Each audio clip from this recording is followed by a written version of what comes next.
Hello everybody, my name is Delo and welcome back to Delo Levels of Worgen. This is episode 11, I think. We are just in Ashtranar now, back in Ashenvale, and as you can see it's seen better days really. It is on fire. The Horde have done this. And we have lots of lovely quests to collect and do, and the general wowness really. Not much has changed since the last episode. I can't remember doing this actually.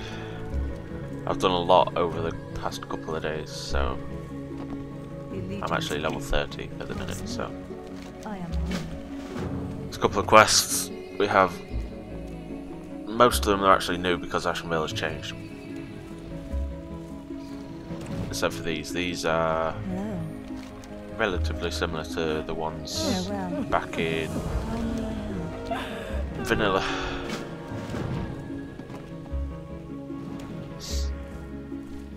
And where are we going now? We're going to see Arendelle and give him the cure for his daughter.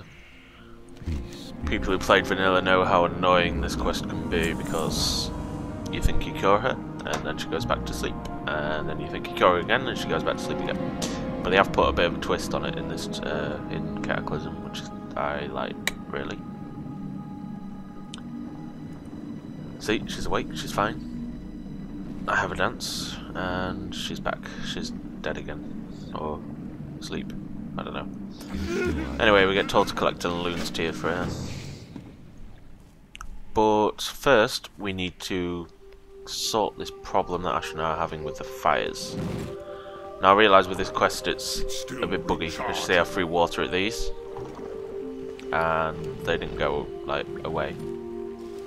I'm not sure why they didn't, but I think I tried it like 3 times and it still doesn't work. And you can't be too close for some reason. Maybe about 5 times. So I eventually give up, and the fires that you actually need are on the other buildings. Like there's some up there on the big longhouse sort of building. Get closer. And you have to throw them up there. There's some near the inn, there's some on the tree stumps, but they don't seem to work too well on the gates, the arches at the beginning, or the entrance and the exits of Ashtranar for some reason. I don't know if it's a bug or it's intentional. I imagine it's a bug, because I don't see why Blizzard would let you extinguish fires nearby but not the actual ones on the fence, the arches. But who knows? You do have to get it right in the correct area, otherwise it doesn't work, as you saw. This quest got a bit of a tedious, having to do 15, especially when some of the fires are buggy and they don't actually get extinguished when you want them to. But it's livable with. I do bring in some editing late. I don't think it's on this episode actually, I think it's on the next episode. I know I said that at the beginning of this series that I would be doing every single bit, but I know you don't want to be watching me flying all the way to Danos to get new skills and spells and stuff, so I've cut those bits out. I've cut tedious kill 1,000 mobs and stuff out and various stuff. But you still get all the content that I'm doing anyway, so it's just boring stuff that I cut out. Otherwise it'll be boring, basically. So that quest is done, and I don't think we get a follow-up. Oh yeah, we do. We need to man those glaive throwers that we saw around. And that's me just checking out the quest. We need to get on these. This quest is a little annoying as well, because the mobs you have to kill are flying about above you. They can't be mounted, obviously. They fly about, as you can see, they're up there. We deal with the elemental later. You can move about, but it's really slow. And you can see they're flying about, and you have to time it right. And usually the timing's off, and the hitboxes are small, so you can't actually hit them. I can't cast. And you can't just spam the glaives, so it gets a bit annoying to do. Honestly, and you still need 15 of them. And this is me just checking if there's anything special to do.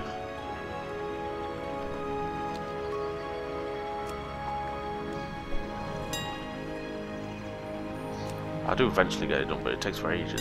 For ages, forever.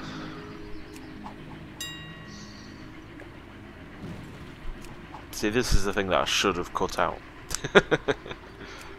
But I didn't. I think I'll start cutting them out in episode 12. I can't remember.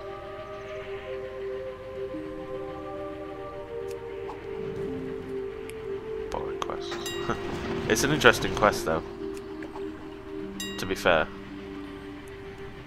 But I don't see the point in having to kill 15 of them, especially when half of the things you need are flying about and they get a bit annoying to get. It gets a bit annoying to shoot at them, basically.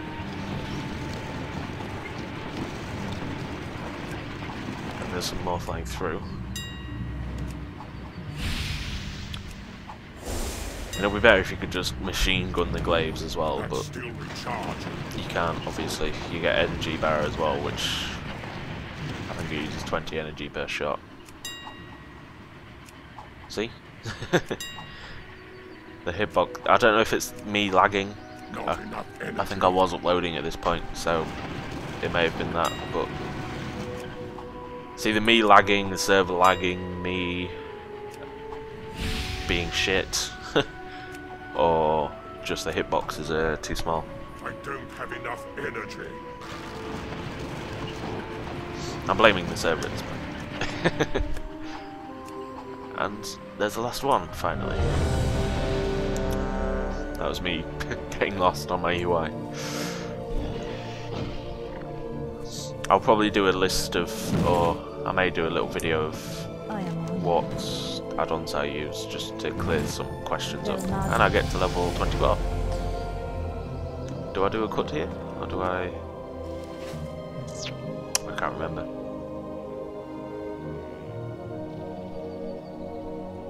I believe I do a cut.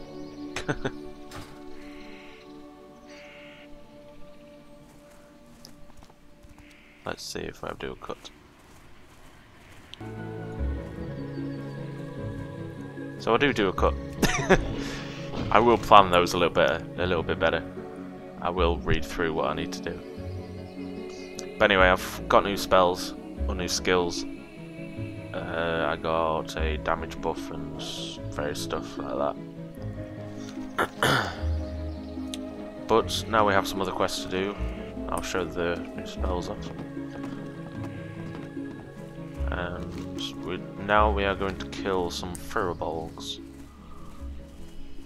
Are they called furbolgs? For the bears. Teddy bears. And it's not up this way, I discovered. Because up that way is a horde camp. And here they are.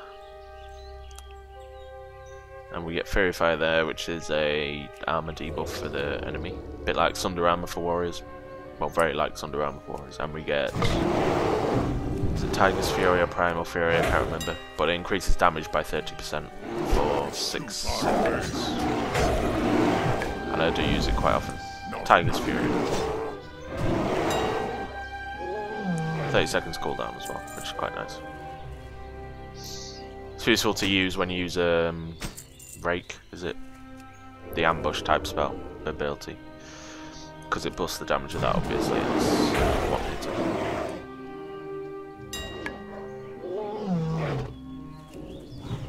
I do lag at points in this. As I said, I am uploading a video, so...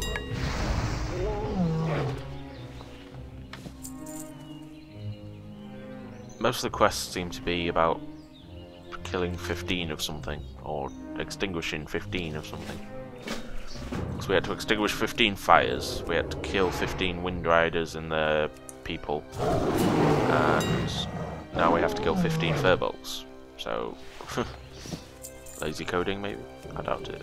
But anyway, I use Fairy Fire at random moments, to be honest. Because it doesn't cost any energy and it increases armor by 4%, I believe. think it's 4%, but it stacks up 3 times, so it'll do a maximum of 12%. Obviously, I don't need to tell you how to do math. Or maybe I do, I don't know. At least this quest is quite easy because I'm, what, level 24? So these are level 22, so I'll get quite an advantage on them. Ravage, not Rake. Ravage is the ambush ability. The one that needs stealth and stuff. I do have an instance run coming up in a later episode, I think it's episode 15.